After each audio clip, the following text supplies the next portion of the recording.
নমস্কাৰ, welcome to unique learning জিকে। আজি আমি অসমৰ কিছুমান জিকে প্ৰশ্নোত্তৰ কৰিম। নাম্বাৰ 1, বৰ্মন বংশৰ শ্ৰেষ্ঠ ৰজাজনৰ নাম কি আছিল? উত্তৰ ভাস্কৰ বৰ্মন। প্ৰশ্ন নম্বৰ 2, শালস্তম্ভ বংশৰ শ্ৰেষ্ঠ ৰজাজনৰ নাম কি আছিল? উত্তৰ শ্ৰীহৰ্ষ। প্ৰশ্ন নম্বৰ 3, পাল বংশৰ শ্ৰেষ্ঠ ৰজাজনৰ নাম কি? উত্তৰ ব্ৰাহ্মপাল। প্ৰশ্ন নম্বৰ 4, আহোম বংশৰ শ্ৰেষ্ঠ ৰজাজনৰ নাম কি? উত্তৰ ৰুদ্ৰসিংহ। প্ৰশ্ন নম্বৰ 5, কাৰ শাসনকালত চীনা পৰিব্ৰাজক হিউৱেন চাং অসমলৈ আহিছিল? উত্তৰ ভাস্কৰ বৰ্মনৰ শাসনকালত। প্ৰশ্ন নম্বৰ 6, বীৰ চিলাৰায় বুলি কাক জনা যায়? উত্তৰ শুক্লধ্বজক। প্ৰশ্ন নম্বৰ 7, মিৰ্জুমুল্লাই কেতিয়া অসম আক্ৰমণ কৰে? উত্তৰ 1662 খ্ৰীষ্টাব্দত।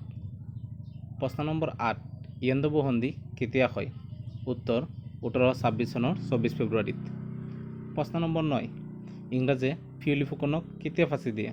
উত্তৰ 1830 চনত। প্ৰশ্ন নম্বৰ 10, ইংৰাজে মণিৰাম দেৱানক কেতিয়া ফাঁচি দিয়ে? উত্তৰ 1958 চনত। প্ৰশ্ন নম্বৰ 11, ইংৰাজে কুশল কোঁৱৰক কেতিয়া ফাঁচি দিয়ে? উত্তৰ 1943 চনত। প্ৰশ্ন নম্বৰ 12, অসমৰ প্ৰাকৃতিক বিভাগ কেইটা আৰু কি কি? উত্তৰ 3টা, ব্ৰহ্মপুত্ৰ উপত্যকা, বৰাক উপত্যকা আৰু কাৰ্বি আংলং উত্তৰ কাছাৰ পাহাৰীয়া অঞ্চল। প্ৰশ্ন নম্বৰ 13, প্ৰাচীন কামৰূপৰ প্ৰাকৃতিক বিভাগ কেইটা আছিল? উত্তৰ 4টা আছিল, কামপীঠ, ৰত্নপীঠ, সুবৰ্ণপীঠ আৰু সুমাৰপীঠ। প্ৰশ্ন নম্বৰ 14, নদী য'ত আৰম্ভ হয় সেই অংশটোক কি বোলে? উত্তৰ উৎস। প্ৰশ্ন নম্বৰ 15, নদী য'ত গৈ সাগৰত মিলিত হয় সেই অংশটোক কি বোলে? উত্তৰ মোহনা। প্ৰশ্ন নম্বৰ 16, ব্ৰহ্মপুত্ৰ নদীৰ মুঠ দৈৰ্ঘ্য কিমান? উত্তৰ 2850 কিলোমিটাৰ আৰু ইয়াৰ ভিতৰত 725 কিলোমিটাৰ অসমৰ মাজেৰে বৈ গৈছে। প্ৰশ্ন নম্বৰ 17, বৰাক নদীৰ মুঠ দৈৰ্ঘ্য কিমান? উত্তৰ 900 কিলোমিটাৰ। প্ৰশ্ন নম্বৰ 18, বৰাক নদীৰ ভাগ দুটা কি কি? উত্তৰ চুৰমা আৰু কুচিয়াৰা। প্ৰশ্ন নম্বৰ 19, অসমৰ প্ৰধান ৰেলপথটোৰ নাম কি? অসমৰ প্ৰধান ৰেলপথটোৰ নাম কি আৰু ইয়াৰ মুখ্য কাৰ্যালয় ক'ত আছে? উত্তৰ উত্তৰ পূব সীমান্ত ৰেলপথ আৰু ইয়াৰ মুখ্য কাৰ্যালয় মালিগাঁও গুৱাহাটীত আছে। প্ৰশ্ন নম্বৰ 20, অসমত মৰাপাট কল ক'ত স্থাপন হৈছে? উত্তৰ নগাঁও জিলাৰ শিলঘাটত। প্ৰশ্ন নম্বৰ 21, অসমৰ ক'ত গৰম পানীৰ আছে? উত্তৰ নামবৰ অভয়াৰণ্যত। প্ৰশ্ন নম্বৰ 22, অসমত হাতীদাঁতৰ শিল্পানুষ্ঠান ক'ত আছে? উত্তৰ বৰপেটাত। প্ৰশ্ন নম্বৰ 23, অসমৰ ক'ত কাঠ আৰু পিতলৰ বাচন তৈয়াৰ কৰা হয়? কাঁহ আৰু পিতলৰ বাচন তৈয়াৰ কৰা হয়? উত্তৰ সৰ্থেবাৰী আৰু হাজোত। প্ৰশ্ন নম্বৰ 24, পাট মুগাৰ বাবে বিখ্যাত অসমৰ ঠাইখনৰ নাম কি? উত্তৰ শুৱালকুছি। শুৱালকুছিক অসমৰ মানচেষ্টাৰ বুলিও জনা যায়।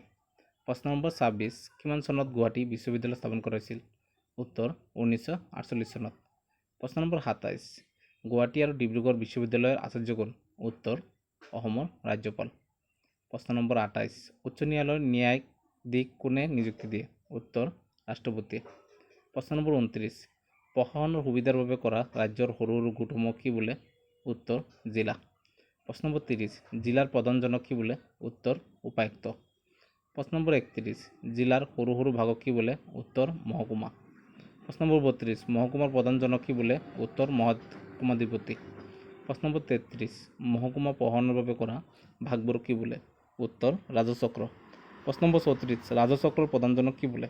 উত্তৰ চক্ৰ বিষয়া। প্ৰশ্ন নম্বৰ 35, ৰাজকাৰ্য পৰিচালনাত ৰাজ্যপালক কোনে সহায় কৰে? উত্তৰ ৰাজ্যৰ মন্ত্ৰী পৰিষদে। প্ৰশ্ন নম্বৰ 36, বিধানসভাত কোনে শপত গ্ৰহণ কৰে? উত্তৰ অধ্যক্ষই। প্ৰশ্ন নম্বৰ 37, অধ্যক্ষক কোনে নিৰ্বাচিত কৰে? উত্তৰ নিৰ্বাচিত বিধায়কসকলে অধ্যক্ষগৰাকীক নিৰ্বাচিত কৰে।